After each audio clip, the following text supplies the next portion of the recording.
Why does my ex ignore me? There can be a lot of reasons why your ex is ignoring you and not responding to you. And this can be either in a marriage, divorce, any type of interpersonal relationship. Now, a lot of it depends on the relationship dynamic. And what I mean by that is for a healthy relationship, normal people really don't engage in this type of activity or this type of behavior. Typically, the way situations should play out is you should be able to sit down, communicate, talk about what's going on, work out the issues, and make some type of progress. So when you're dealing with this type of situation, you really have to question, what type of relationship do you have? Is it a healthy relationship? Is it a positive relationship?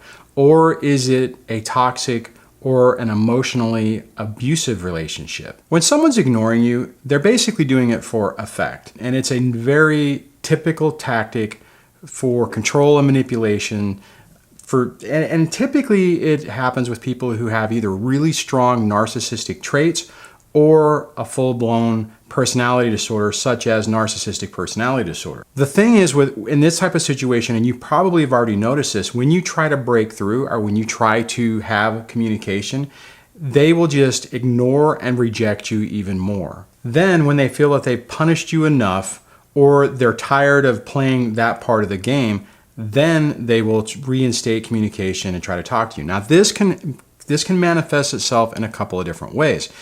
In a relationship that you're actively involved in, it's probably going to be short, either a few hours, maybe a few days, but it's going to be a short period of time. They will do that just long enough to get the reaction that they need, and then they will go back to normal. It's basically this cat and mouse game that they're trying to play. What they'll do is they'll do the silent treatment, try to get an emotional reaction from you. Now that can be just seeing that they're causing you distress.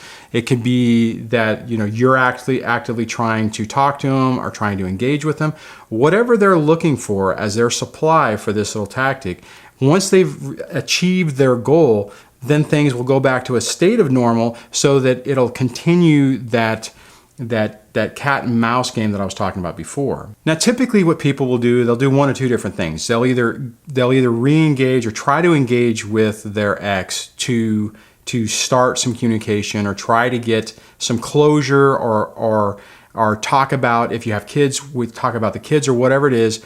And like I said before, they will continue to ignore you until that they think it's in their best interest or if it suits them to actually communicate with you. Now, if you employ a different tactic, which is you ignore them, right? They're giving you the silent treatment, but you're like, you know what, fine, I'm not going to engage and I'm just going to, not ignore them. They don't want to talk to me, that's fine. That may last a while, but what will happen is they'll finally realize, wait a minute, you're not chasing me, and then they will reach out. Now, when they do that, when they reach out, they may appear to be a little bit nicer and a little bit better. Basically, what they're trying to do is they're trying to reset that relationship dynamic. Now, in a divorce situation, what typically happens is there'll be some type of argument where they'll decide to give you the silent treatment. Maybe you're trying to get information about your kids, or you're trying to do, to do something pertaining to visitation or schedules or whatever, and they'll just ignore you. So if you're ignoring them, what'll happen is they'll come back and they'll reach out to you, and they'll initially do that to where they appear to be a little bit nicer, like I said, and they're trying to do that reset. But the problem is with somebody like this, what happens is once they pull you back in and things appear to go back to a normal state, they will return back to that toxic behavior and argumentative behavior. And more than likely what'll happen is they'll reinstate or restart another argument to be able to basically ignore you again and start giving you another silent treatment. The key to this is to understand what you're dealing with. This is an emotional game. Your ex is trying to control you and your emotions. They're using this tactic to basically get under your skin and to get a reaction from you. Now, I've talked about in other videos that one of the things, they're not necessarily trying to win a particular argument. Their win is getting you to react. Their win is getting you to respond.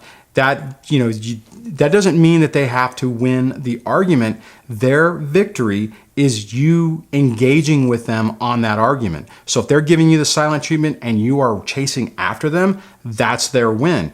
If they engage with you and start arguing with you and you get really angry and maybe start yelling, and then you'll notice that they'll pull back because they got their win. They won by getting you to respond. Now they can go back to that silent treatment to basically, dangle you off a hook again until they decide what they're going to do next. So if this has been an ongoing issue that you've been dealing with, if this is one of those things, if you found this video and you're dealing with this right now and you don't know what's going on, let me tell you, unfortunately, it's a really strong sign of a toxic, negative, probably narcissistic relationship and a narcissistic person. So if you find yourself in this situation, if you find yourself dealing with this issue on an ongoing basis, it seems like it's a cycle. You go through this situation, they're ignoring you, you deal with it, maybe you make your peace with it and you don't call them back or you don't try to engage with them, you're not sending them emails, and they try to